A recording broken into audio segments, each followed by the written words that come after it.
ভারতকে নয় চীনকে পাশে নিয়ে পানির যে বাংলাদেশের সমস্যা সেটির কাজ করতে যাচ্ছে চীনকে পাশে রেখে। তো অগ্রযাত্রা, তো চলুন is in the interest of the local people. It is in the interest of the Bangladesh people. Then probably we will take a more positive attitude toward this project. কিন্তু সেই প্রস্তাবে সাড়া দেয়নি হাসিনা সরকার। উল্টো গত বছরের জুনে দিল্লি সফরে গিয়ে ভারতকে তিস্তা প্রকল্প বাস্তবায়নের কথা বলেন তিনি। হাসিনার এই নতজানু পররাষ্ট্রনীতির কারণে ভুগতে হচ্ছে তিস্তা পাড়ের কোটি কোটি মানুষকে।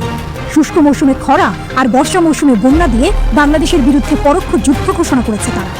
খরা আর বন্যার কারণে কমছে খাদ্য উৎপাদন, ভুগছে বাংলাদেশের মানুষ। হাসিনার বিদায়ের সাথে সাথে ভারতের প্রতি নতজানু মনোভাবও বিদায় নিয়েছে। ডক্টর ইউনূস সরকার ভারতের সাথে চোখে চোখ রেখেই কথা বলছেন। এবার বাংলাদেশে চীনের রাষ্ট্রদূত ওয়েন জানিয়েছেন, বাংলাদেশ সাড়া দিলে তিস্তা প্রকল্প বাস্তবায়নে চীন প্রস্তুত। 1979 সালে শহীদ রাষ্ট্রপতি জিয়াউর রহমান শুরু করেন তিস্তা সেচ প্রকল্প। এর ধারাবাহিকতায় প্রণীত হয় তিস্তা মহাপরিকল্পনা। কিন্তু ভারতের আপত্তিতে এই প্রকল্প বাস্তবায়ন করেনি আওয়ামী লীগ।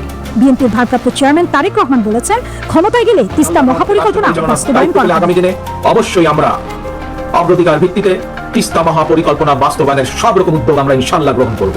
পাশাপাশি বর্ষা সহ অন্য উৎস থেকে পানি সংরক্ষণ করে রাখার জন্য বাংলাদেশের ভেতরে থাকা তিস্তার ডান পাশের 7টি নদী এবং তিস্তার বাম পাশে 5টি শাখা বা উপনদী, এগুলোকেও খনন করা অত্যন্ত জরুরি। এগুলোকেও খনন করতে হবে আমাদের। এছাড়াও পানির বিকল্প উৎস তৈরি এবং পানি সংরক্ষণের জন্য নদী ও পানি বিশেষজ্ঞদের পরামর্শ অনুযায়ী দেশের বিভিন্ন স্থানে জলাধার নির্মাণ এবং পুনরায় শহীদ জিয়ার সেই খাল খনন কর্মসূচি চালু করব ইনশাআল্লাহ। আমরা 2016 সালের সমীক্ষা অনুযায়ী তিস্তা মহাপরিকল্পনা বাস্তবায়নে $8,500 কোটি টাকা প্রয়োজন। সে সময় চীন সরকার এই অর্থের সমপরিমাণ $100 কোটি দিতে সম্মত হয়েছিল। আন্তর্জাতিক নদী আইনের তোয়াক্কা না করে ভারত একতরফাভাবে তিস্তার পানি আটকে রাখছে, আবার বর্ষাকালে ধরে রাখা পানি ছেড়ে দিয়ে বাংলাদেশকে বন্যায় ভাসিয়ে দেয়। আলোচনার মাধ্যমে সমস্যা সমাধান না হওয়ায় চীনকে সাথে নিয়ে তিস্তা মহাপরিকল্পনা বাস্তবায়নই এই সংকটের টেকসই সমাধান। এই পরিকল্পনার 4টি অংশ। এগুলো হলো বন্যা প্রতিরোধ, নদী ভাঙন হ্রাস, কৃষিজমি উদ্ধার এবং নদীকেন্দ্রিক অর্থনৈতিক উন্নয়ন। তিস্তা নদীর উপকূলে অবকাঠামো নির্মাণ করে বন্যা নিয়ন্ত্রণ এবং গ্রীষ্মকালে পানি সংকট দূর করতে জলাধার তৈরি করা হবে। এই প্রকল্প বাস্তবায়িত হলে নদীর গভীরতা 10 মিটার বৃদ্ধি পাবে। ভারত থেকে আর অতিরিক্ত পানি আনতে হবে না। বন্যার পানিও আর গ্রামাঞ্চলকে প্লাবিত করবে না। সারা বছর ধরে নৌ চলাচলের মতো পর্যাপ্ত পানিও থাকবে। একই সাথে নদীর 2 তীরে শহর ও রাস্তাঘাটও নির্মাণ করা হবে।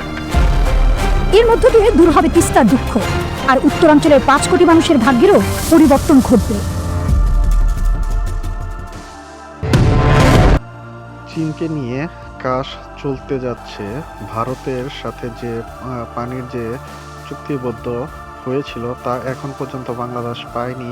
সে ব্যাপারে চীন বিভিন্ন নদী নালা এবং খননের কাজ করবে। এরকম নিত্য নতুন ভিডিও